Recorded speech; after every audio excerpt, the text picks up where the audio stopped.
ভাগবতে বলা হয়েছে গুরুদেবকে ভগবানের মতো দেখতে হবে, কিন্তু গুরুদেব কখনো ভগবান হতে পারেন না। গুরুদেব ভগবান প্রাপ্তির একমাত্র মাধ্যম। কিন্তু কিছু কিছু সম্প্রদায় তারা গুরুদেবকে ভগবান মনে করে পূজা করে, এটা ঠিক না।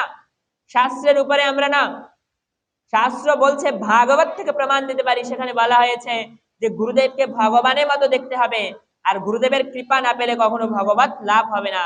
কিন্তু তাই বলে গুরুদেবকে ভগবান মনে করা যাবে না যে আমার গুরুদেবই ভগবান, গুরু ব্রহ্মা গুরু বিষ্ণু গুরুদেব মহেশ্বর, না না, গুরু কৃষ্ণ প্রাপ্তির মাধ্যম, গুরুদেব কখনো ভগবান না, আর হতেও পারবেন না।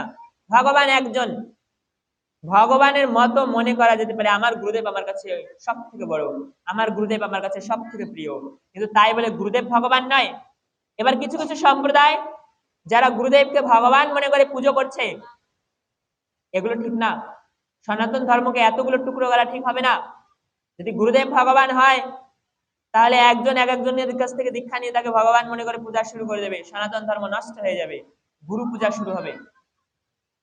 গুরুদেবকে পূজা করার বিধি নেই, আছে তো। গুরুদেবকে ভগবানের মতো করে পুজো করা যেতে পারে, কিন্তু তাই বলে গুরুদেব কখনো ভগবান হতে পারবে না, আর ভগবানের আসনেও বসানো যাবে না। তাদেরকে বলা হয় পাপিষ্ঠ, যারা এই ধরনের কর্ম করেন। তাই গুরুদেব আমাদের কাছে ভগবানের মতো ভগবান না। গুরুদেব যা বলবেন তাই পালন করতে হবে। কেউ কেউ বলছেন আমার গুরুদেবের মধ্যে ভগবান আছেন, কালী আছেন, দুর্গা আছেন, কৃষ্ণ আছেন, আল্লাহ আছেন, হরি আছেন, সব আছে। কিভাবে সম্ভব? কখনো না। এটা শুধু আর শুধুমাত্র একটা বিভ্রান্ত। আর সব থেকে দুঃখের বিষয়, বিভ্রান্ত নিয়ে আজকে সনাতন ধর্ম আছে, এই বিভ্রান্ত নিয়ে আজকে আমরা পড়ে আছি। আমি নাম বলছি না, আছে এরকম কিছু গুরু যাদেরকে ভগবান বানিয়ে পুজো করছে, এটা ঠিক না।